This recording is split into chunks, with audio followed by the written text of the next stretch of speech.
Good morning, everyone. Good morning. Good to see you all here today.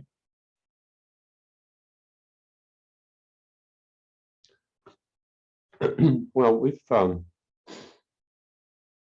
doing kind of an extensive exploration of this work of Dogen's, the Fukazazenji, in which Master Dogen describes, explains, and promotes Zazen, sitting meditation practice, and whatever else that practice entails, as a universal practice for everyone. And we've gotten near to the end of the writing, but I'll put up a short paragraph that we can kind of focus on today.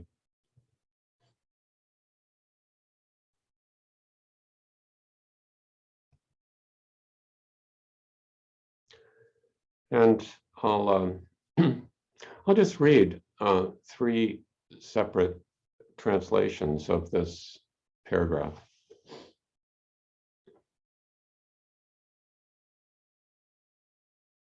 In general, this world and other worlds as well, both in India and in China, equally hold the Buddha seal. And overall prevails the character of this school, which is simply devotion to sitting, total engagement in immovable sitting. Although it is said there are as many minds as there are persons, still they all negotiate the way solely in Zazen. Why leave behind the seat that exists in your home and go aimlessly off to the dusty realms of other lands? If you make one misstep, you go astray from the way directly before you. Could have done a little proofreading here, sorry.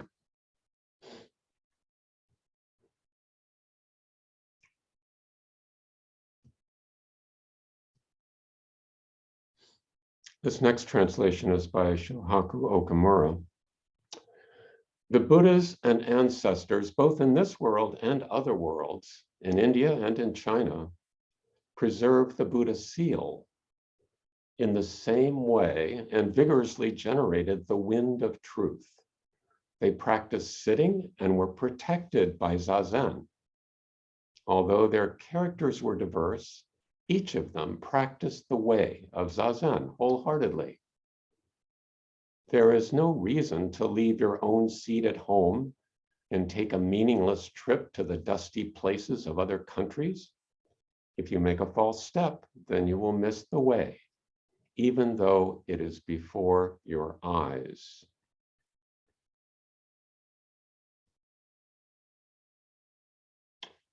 And this is a translation by Yokoi and Victoria. The Buddhas and patriarchs, both in this world and that, in India and in China, have all preserved the Buddha mind and enhanced Zen training.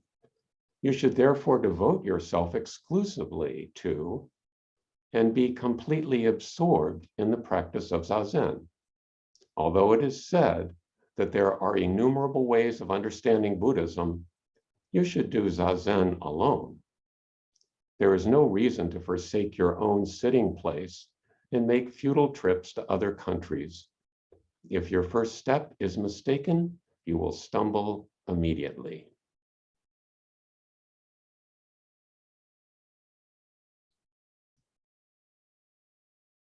So these various translations, I think, are compatible, but have different coloring to them, different emphasis.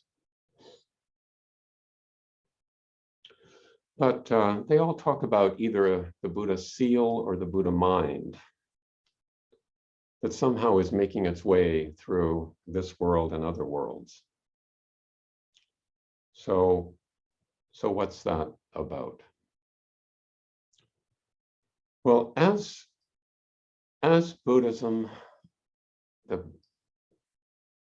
the tradition of Buddhism, the practice of Buddhism evolved in the Mahayana tradition in northern India and then on into China.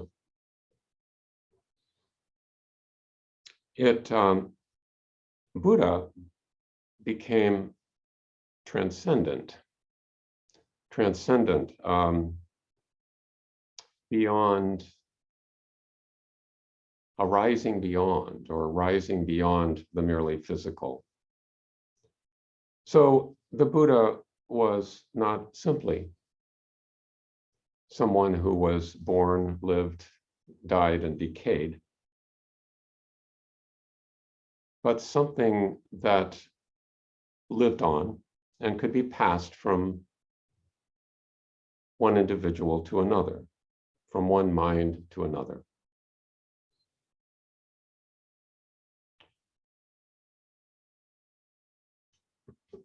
And how that transmission occurs, at least in the Zen tradition, is not through words and letters, but through experience, direct experience with others.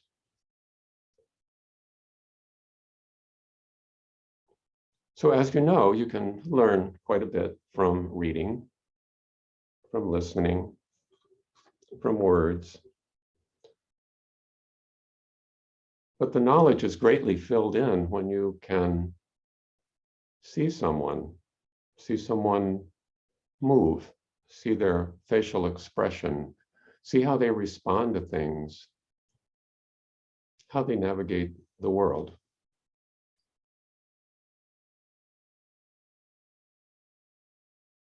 And all of that we learn from others, and it's passed from one individual to another. So this notion of the Buddha mind, the Buddha seal, the transcendent Buddha, the Tathagata Garbha,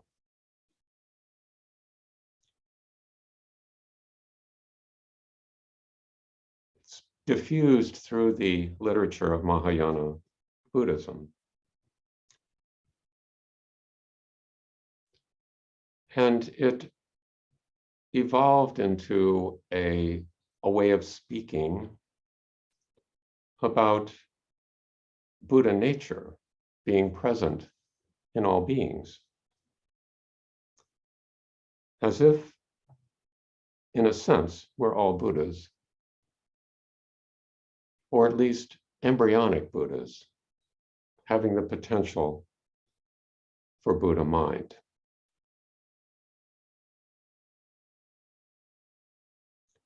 And what would Buddha mind be, but perhaps seeing all beings as Buddhas?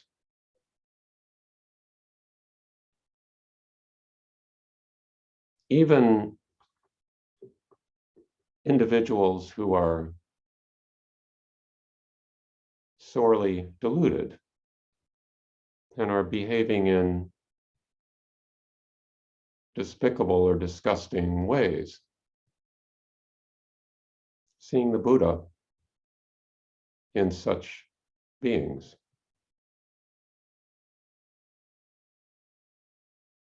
And Dogen would expand it on to inanimate objects, grasses and trees and stones, all the things that surround us, the 10,000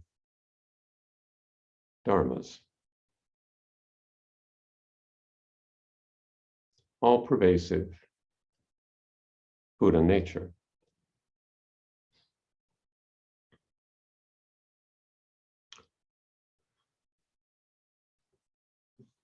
So how to cultivate that embryonic Buddha within? Dogen is a strong believer in Zazen as the direct path, the ultimate practice. Clearly, it has to be supported by the other Buddhist teachings. But Zazen, taking the backward step, looking inward, turning the light inward, is, in Dogen's opinion, he would say, the only way to achieve this kind of insight, Buddha mind.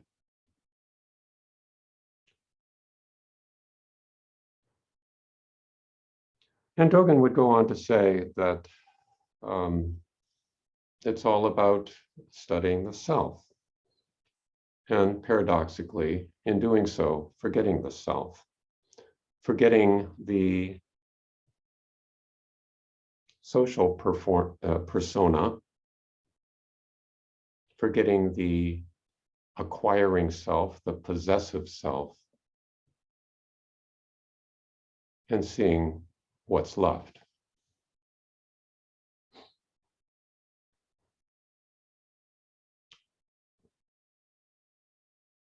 So Dogen is promoting Zazen as the means to that understanding, regardless of all of our individual quirks and characteristics, which make each one of us unique.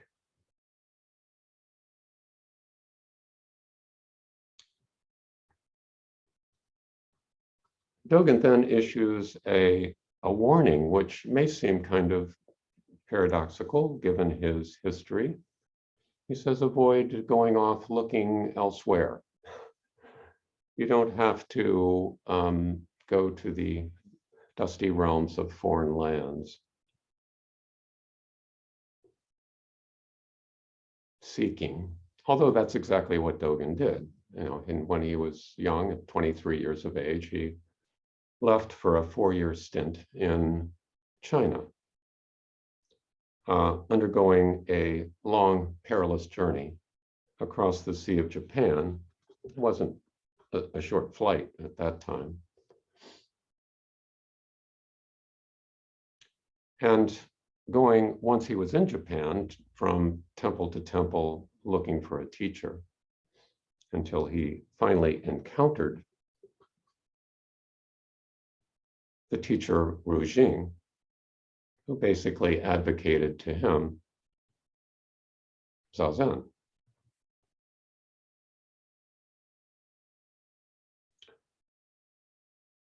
But I think, whereas Dogen may not be talking literally about this, I mean, he probably would have done the same thing again if he had the opportunity. But I think what he's saying here is to not look elsewhere for your truth, that your truth resides inside, that the Buddha within is within, and to not put another person's head on top of your head, as the saying goes.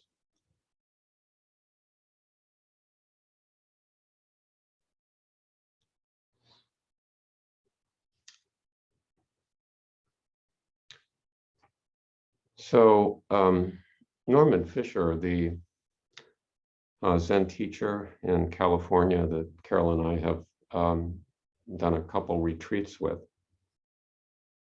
in talking about the Fukazazenji, uses a story that I think fits. It's a Zen story about Jashu. And like most Zen stories, it's short and it has to do with a conversation between a teacher and a student, or a priest and a monk. And in this story, the monk asks the question, what is Zazen? And Jashu says, it is non-Zazen. And the monk says, how can Zazen be non-Zazen?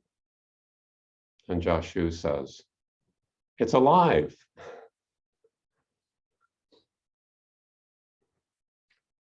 So this practice of Zazen is a living practice. It evolves. You can't put it in a cage. It's alive. And Dogen is advocating that we view it in that way.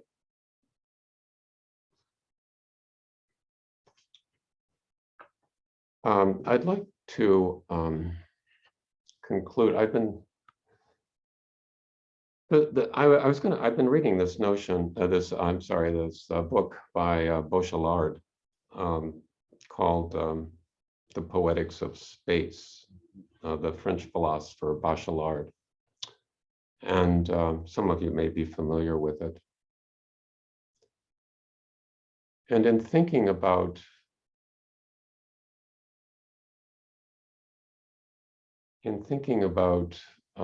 Buddha nature, Buddha mind, Buddha seal, this transcendent Buddha notion, and the all-pervasiveness among beings of Buddha nature.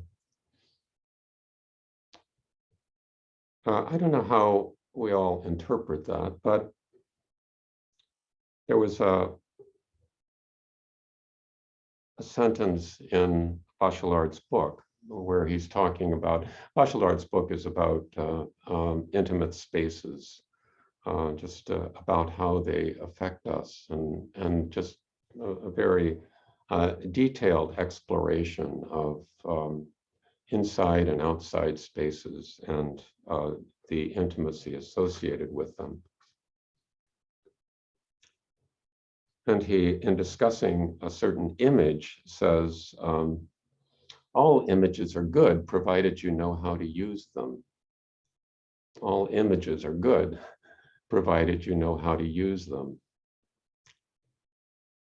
So I think one way of looking at this notion of Buddha mind, Buddha nature is as an image that can be used skillfully as we navigate our way in the world and interact with others. And I'd like to conclude with one more quote from Baudrillard that I think is relevant.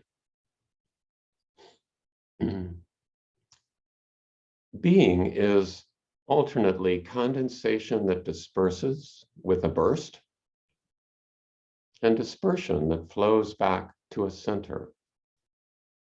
Outside and inside are both intimate. They are always ready to be reversed, to exchange their hostility. If there exists a borderline surface between such an inside and outside, this surface is painful on both sides.